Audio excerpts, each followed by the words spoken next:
not minding the financial viability of my operation, I'll probably get a license. And when I get a license to start operating, because I have an aircraft type that is not adequately sized to the right markets I'm looking at, I mean, the entire enterprise is doomed to failure.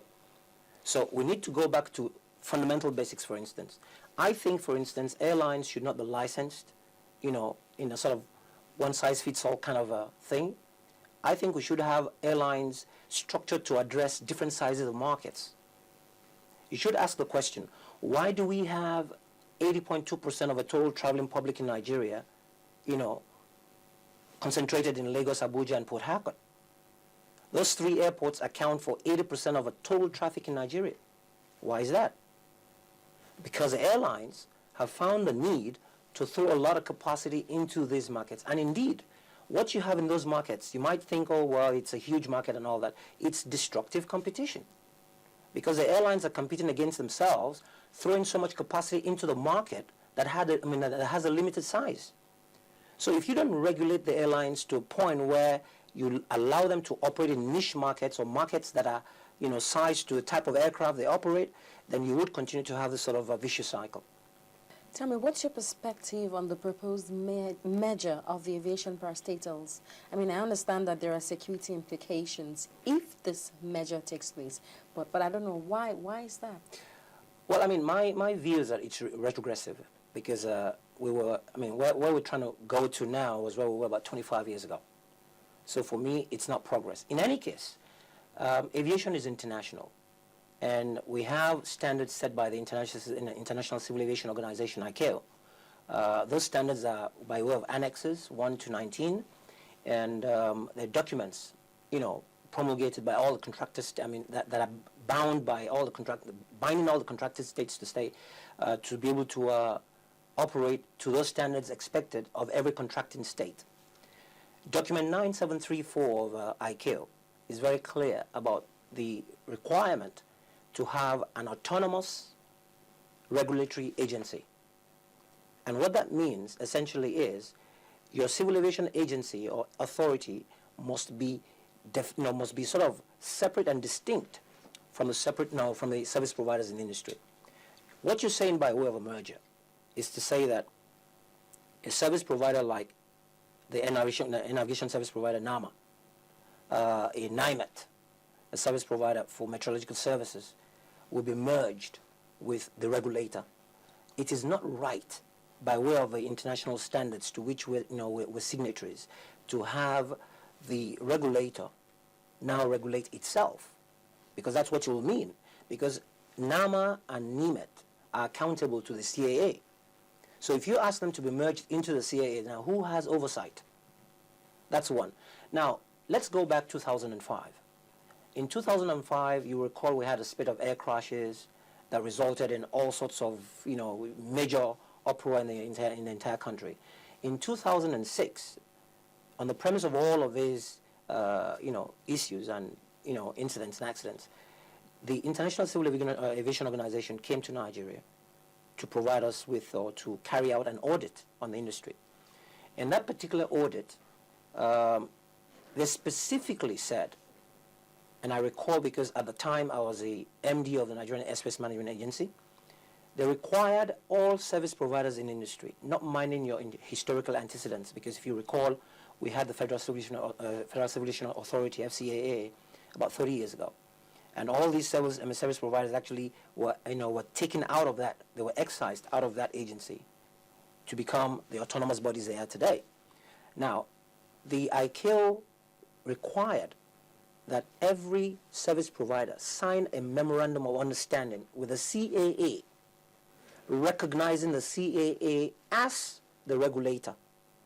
I mean, if you listen to the name FAN, Federal Airports Authority of Nigeria, FAN is not an authority. FAN is actually a service provider to the airlines. The same thing, NAMA. So to that extent, they were required to sign an MOU with the NCAA to allow for that audit to take place. I signed on behalf of NAMA. Now, when the US FAA, the Federal Aviation Administration, came into Nigeria to certify Nigeria for the Cat 1 status, they went beyond that. They insisted that the MOU was not even adequate for their purpose. They insisted that Nigeria should go and give it an undertaking that the NCAA will not only remain as a regulator but be autonomous, free from any form of interference. Now, what happened was, I remember then the minister was proposing to the FAA that we would have him as a minister provide that guarantee. It was declined. Then we proposed the Minister of Justice, Attorney General of the Federation. It was also declined. And I recall that, the USFAA, through the president at the time, George W. Bush, said categorically that the only undertaking that was acceptable to them will be from the president of the Federal Republic of Nigeria. And the late president then, Musa Yar'Adua, signed that undertaking on behalf of Nigeria. Now, when you look at what you were talking about now, it smacks of a bit of lack of integrity, if you want to put it that way, on the part of Nigeria.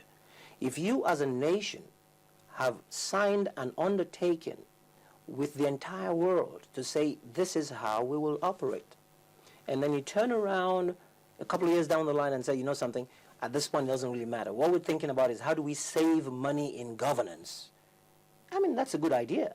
But again, it shouldn't be done without taking due cognizance of all the international treaties binding aviation, also recognizing the fact that aviation is international.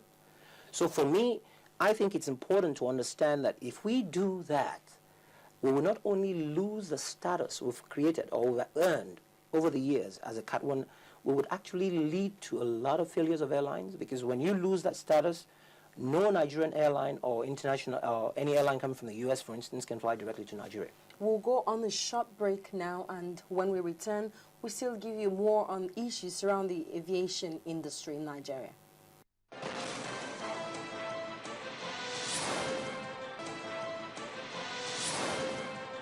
You're welcome back to Dateline Abuja.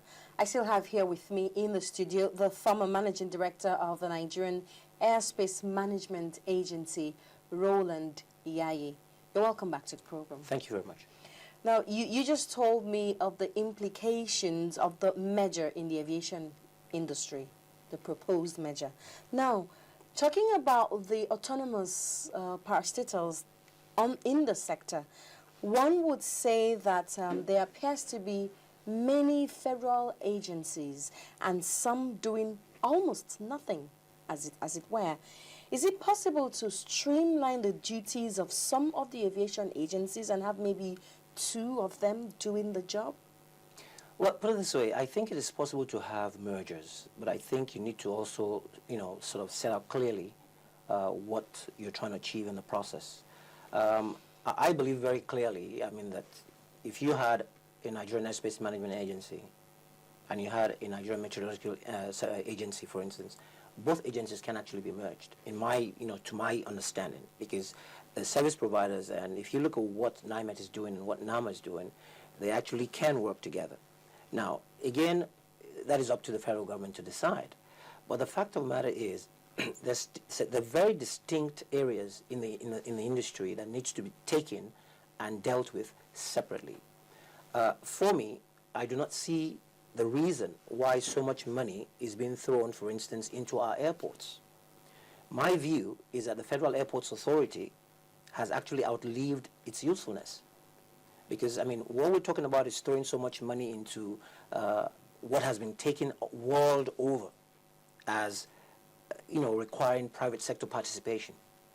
When you look at so much money that is being budgeted and thrown into the airports in Nigeria, if you had the concessioning of the airports in such a way that it would be transparent, and you'd invite a lot of international agencies or international bodies who are known, reputed for this particular type of operation, you would immediately save huge tons of money to the federal government, and it will earn so much money as well.